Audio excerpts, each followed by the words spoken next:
this. Okay. So, welcome back. Now we have the last regular talk of the day. After that, we have a little hands-on session. But now we have Preet who will tell us about Libreboot, which is actually the first open source firmware that I personally run on the system that I used. So it's not just theory, but it's actually usable. So yes, please welcome with me, Preet, and try to talk.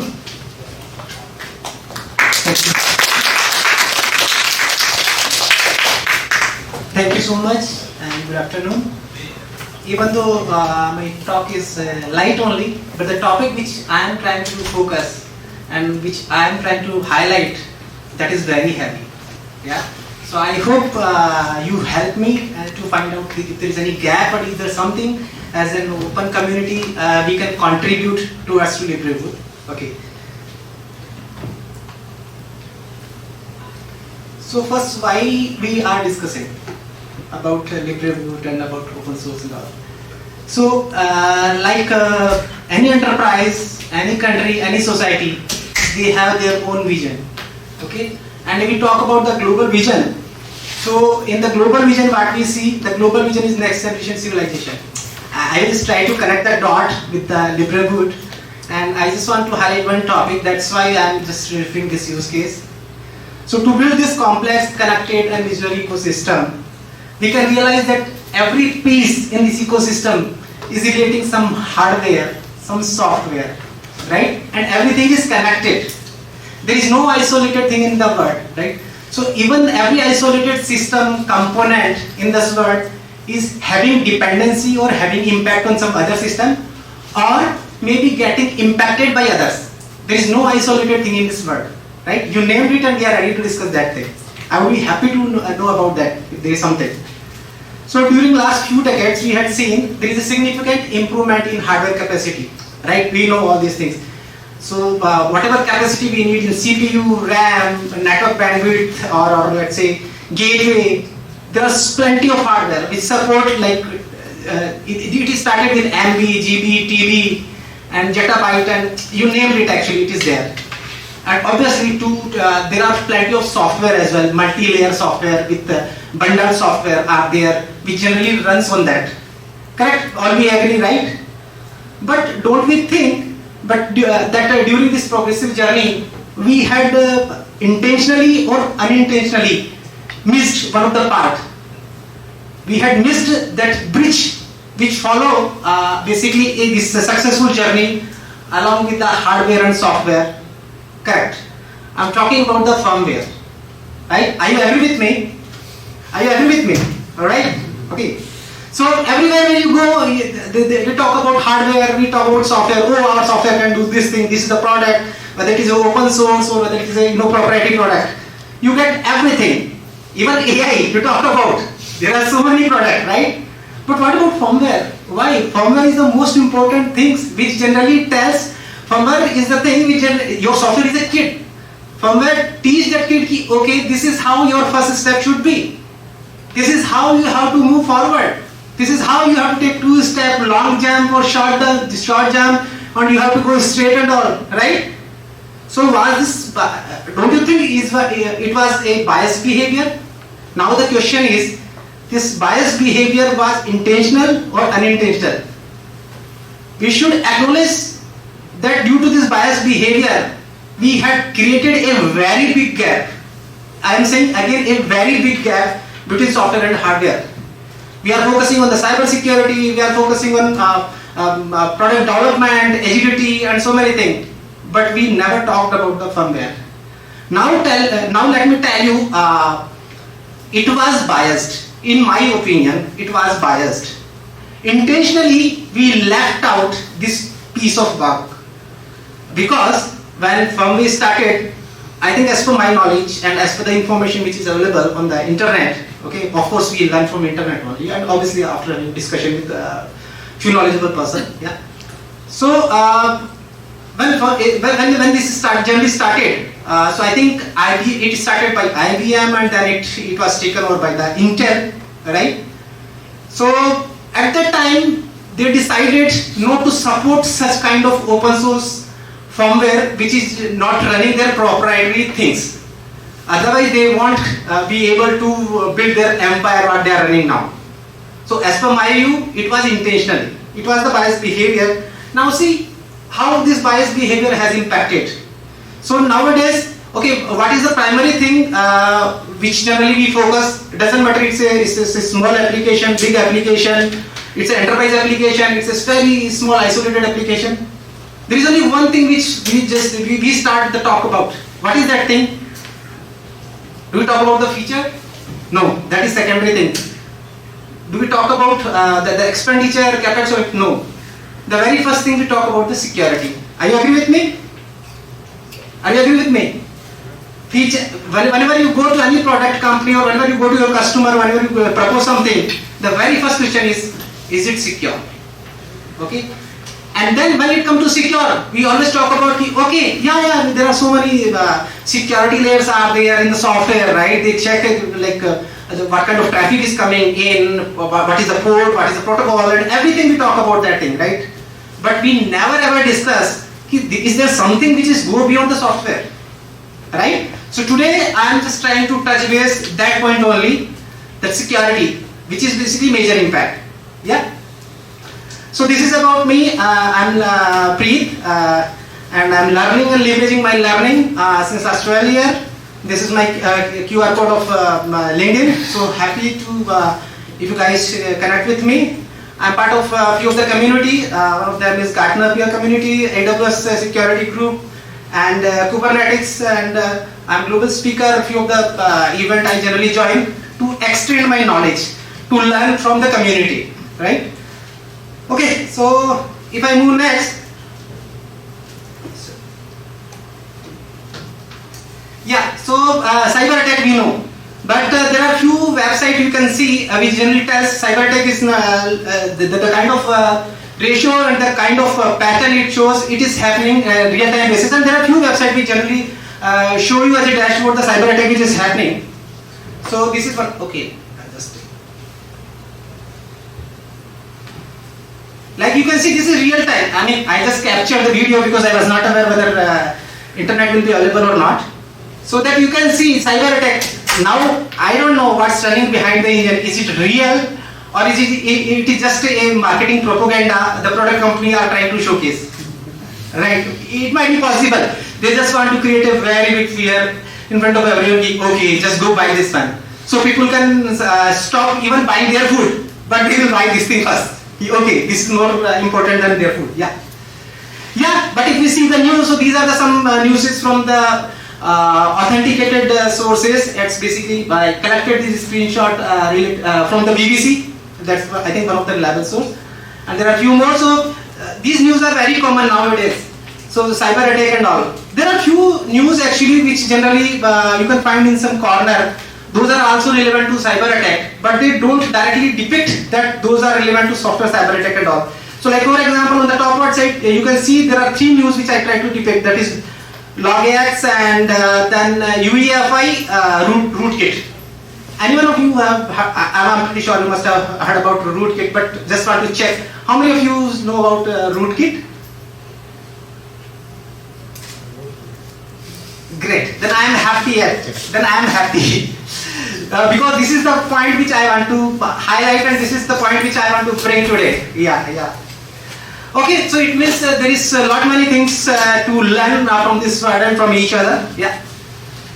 So global vision, again I'm just trying to connect the dots. So what we need is just a strong foundation. Here a strong foundation I'm talking about like a building. I try to depict as a building the firmware. So firmware is the most important thing over here. So will it not be a good idea to appreciate that the bridge which is so called firmware, we need to put focus on that, and we need to make appreciate and we need to work something which generally support all kind of thing on the firmware side. So doesn't matter it is a light or it is a heavy, okay. So in today's talk actually what I am trying to highlight is what is firmware. Just I'll start with the basic. So just a few lines on what is the firmware, how it works, and what was the need to change the firmware, what was the loopholes in the firmware, multiple kind of firmware, okay, and why it is needed and why we need to keep working on the firmware. Okay. So this is firmware history. So I try to depict here how it started. It started from the vacuum tube, and in the respective era I try to depict actually what was the base of firmware, how it started, and what was the core focus. So we can see from the like earlier it was just focusing on the just loading the operating system feature on the respective hardware and support their feature. Initially that was the core focus, but later when things streamline, then as we are human being, we are the intelligent species over the earth or across the universe. So we started, okay, let's go beyond that. Okay, so then we started, okay, let's make it more flexible. Let's try to connect the things so that it can bring some value to society, and it can be progressive for the innovation, wheel of innovation. So then we started talking about putting the firmware and the feature capability on the flash. Then we started working on the mobile device firmware for mobile devices. Then IoT started, okay, and then IoT embedded system started. So this journey is going to be continued. Agree with me? This journey is going to be continued. We are going to increase the complexity in the global network. Yeah, we are not going to resolve it. We are increasing the complexity, but at the same time, we have to make sure the kind of complexity we are increasing that is sustainable or that is going to help. Yeah. So now come to the BIOS. The term BIOS, it was basically coined in 1975 somewhere. Okay, so initially, as I mentioned, it was originated, and the first BIOS version it was very based in by the some of the IBM engineer, and later it was fine-tuned and acquired by Intel. Okay, so BIOS job is basically initialize, post is basically test, power on cell test, and then booting process, CMOS setup, lower level hardware control, and ACPI. Basically, these are the basic functionality which generally BIOS does, right? So I'm sure I don't need to have a detailed discussion on this one. Now talk about the challenges. Why there are challenges in the BIOS? So obviously all we know limited user interface because it was text based, right? And then hardware and storage limitation. So initially when BIOS started, the driver and the drives actually were the pre-built. So whatever pre-built is installed, only that was only supporting, there is nothing else. So that was one of the challenges. Then booting time, actually it was very limited store with 16-bit architecture. So obviously there will be limitation. And then as I mentioned, devices support. And the most important part, security vulnerability, which was there from the BIOS and which is still there and which is going to be there. Yeah, because every day we bring some new things. So apart from some new things, we bring vulnerability as well. Because we don't know where it will open some gate and we close it or like. So even we try to close some existing gap, but still it will bring some new open gate for someone. It's only a picture that is invisible. It might be invisible for some time, but the moment it is explored, then you are gone.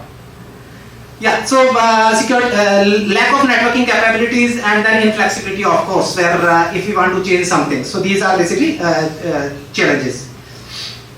So what are the security threats? Generally, what are the security threats? The security is the part which I mentioned, I try to highlight. Malware, and if somebody take control of system, then I try to just put a punchline. So your smart home is not smart enough now. If somebody take control of your connected home, then your AC, instead of cooling, it will just force you to run away from the home. So there are so many things, and then point-in-time hacking. So specifically, if somebody take control, then I think at any point of time, if something has to be done, specifically that can be executed, right? Even anybody can watch. These are the normal things in terms of security threat. Yeah, even I try to depict one reference over here in one of the hack was done in front of that was in Microsoft seminar, and that was depicted how it can be done, and the term which was coined at that time, that was the rootkit. So what is this rootkit actually? Okay. So if I go, so yes, rootkit, the malware of future. What is your opinion on that? Are you agree with me or not? So just can you just, if you can scan this code and put your opinion, what do you think what is going to be the malware of future? If you can scan, I just want to get your opinion on that. It is basically Manti code.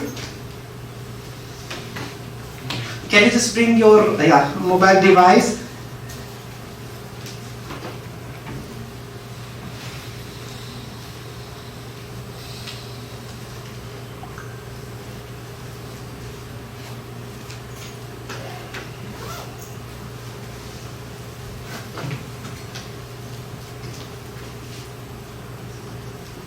Persistence in firmware, okay. Okay, AI. Less push as good. I'm happy. Yeah, there's no more thing to discuss than yes. Crypted code.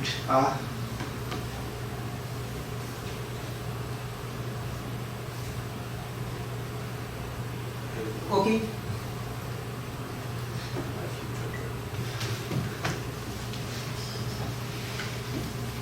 Yeah, allow me for a sec. Yeah. Allow me for a moment. Yeah, okay. Yeah. Okay, so the malware of future, that is of course a rootkit.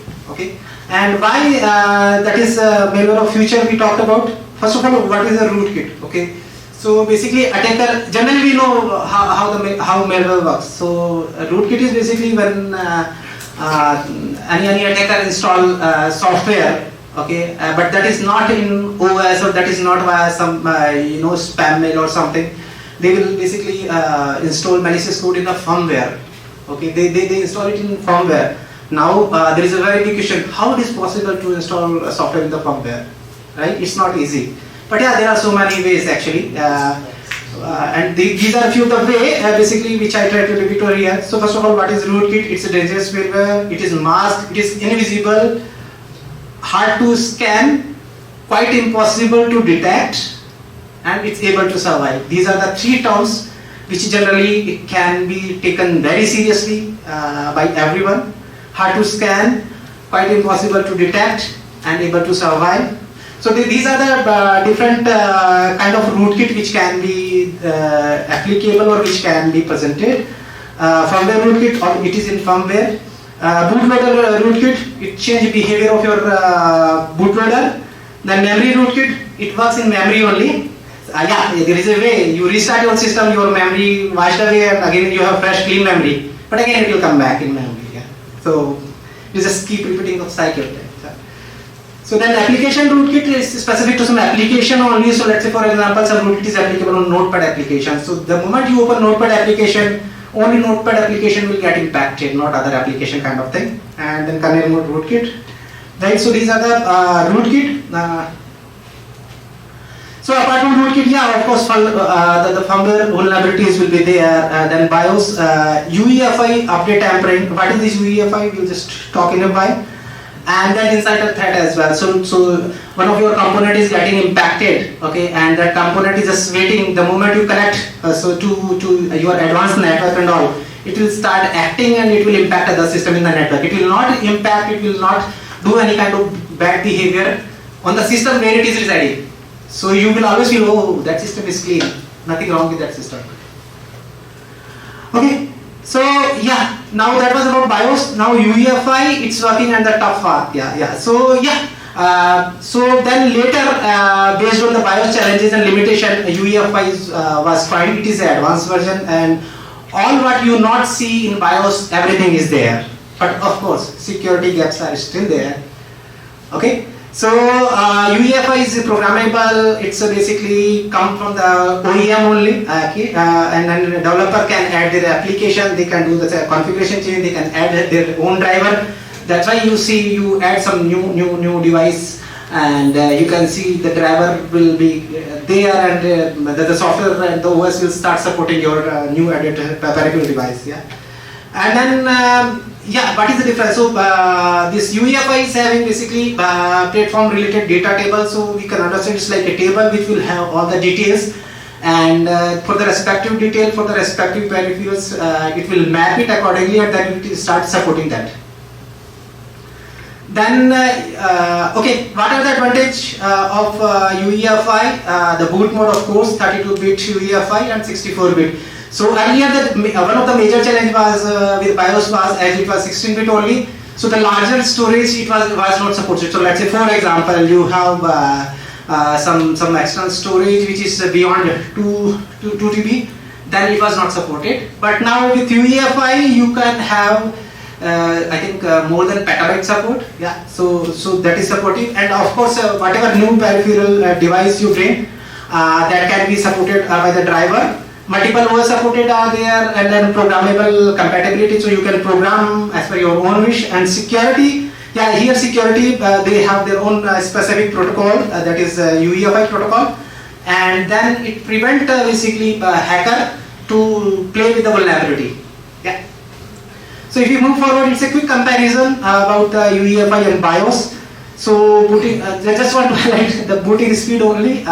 It is very slow, the BIOS as compared to UEFI, and the platform compatibility and the security. So BIOS security was not available, and the UEFI support your cryptographic method authentication. Yeah. So now Libreboot, come to the main part. Yeah, of course there is a very less content available on the Libreboot. That's why the community need support to encourage. But now, then we think if why Libreboot if you do have UEFI, then, and of course even I acknowledge, and there is a fact that Libreboot, if you compare Libreboot and UEFI is the most advanced basically firmware which support in every manner.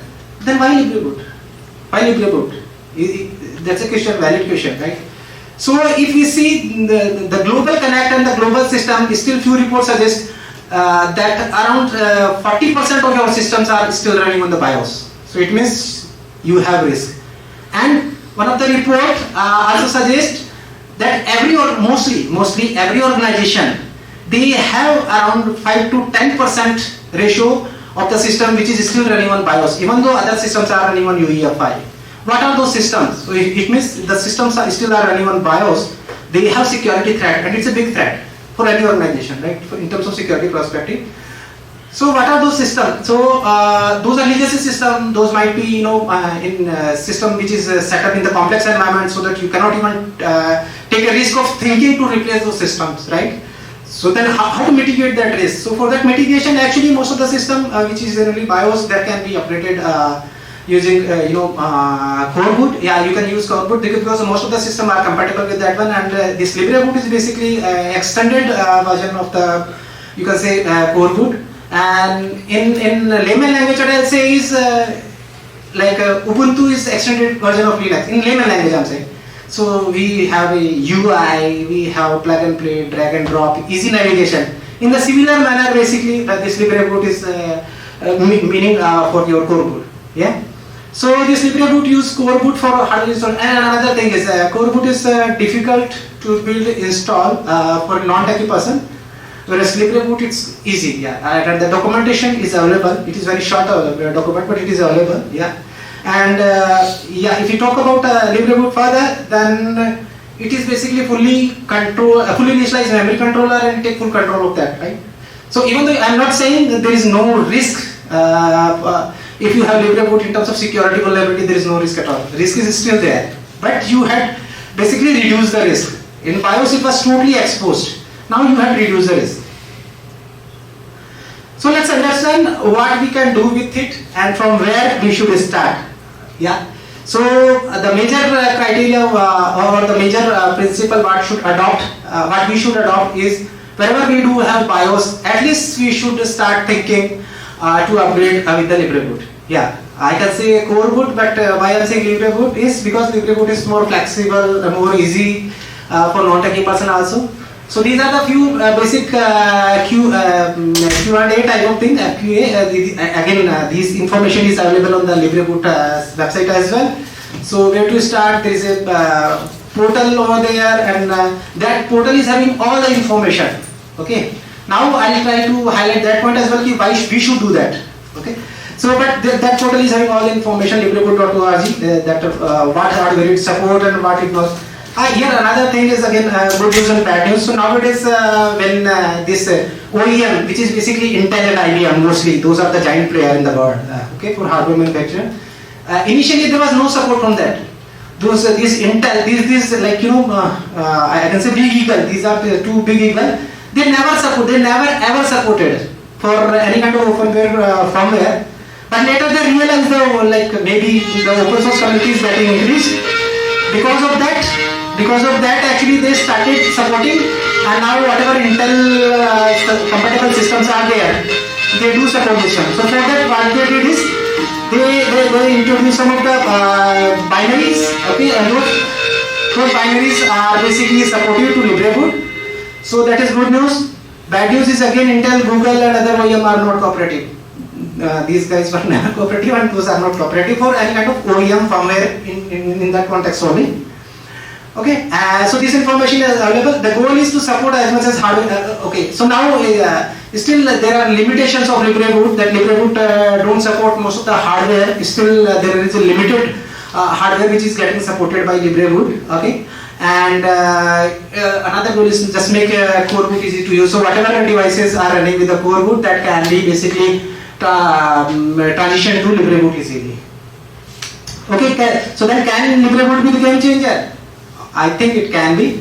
Only the thing is, as a community contributor, we have to support, and considering that factor, that security is the most important part, and wherever there is a BIOS based system is running, it's quite difficult or impossible to move those things out from the system. But at least we can try to make them secure, and we can go for a safe and clean environment where we do have other challenges where we can put focus on instead of these challenges, right? So yes, it can be. And again, the opinion expressed in my own opinion, there is nothing related to my organization point of view and all. Yeah. So that's all, folks. Thank you so much.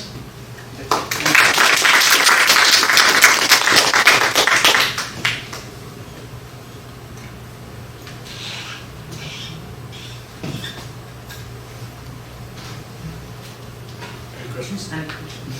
Yeah. Yes. What's your involvement in Libreboot? Do you contribute? Do you use it? No, I'm still trying to contribute. That's what actually. Have you tried to use it? I'm trying to figure it out to get some device where I can install it. So since last 3 weeks, I'm still struggling, like because it was new thing for me as well. So practically speaking, I'm being fair with the community. It was new thing for me as well. So since last 3 weeks, but it is more exciting now for me, because the kind of partial and biased behavior I get to know that was involved. So that I appreciate to use it, explore it further. And we know there is somewhere some system which is still running, and it will run for a longer time, maybe up to a decade in our network somewhere, okay, which will be running on the BIOS. So let's try to replicate that or transition that system with the Libreboot. That's the main goal. Thank you. Is there anyone who is using Libreboot? This is my Libreboot. Yeah. An X230 and then T410, I think. It works. It was my first, like I said, it was my first firmware, open source firmware I ever run on the system. Yeah. And I think there is one major challenge as well, which I basically I am facing since last 1.5 months. None of the organization, they don't allow you to use such kind of even research and all in their environment, because any of the product company or any of the organization, they are business focused. They don't want to do research, or they don't want to use this kind of thing just to prove something, like so because they have their own vision and they have to meet that goal. So for that, this doesn't make any sense. So it means as a community member, we have to work on our own. That's it. Thank you.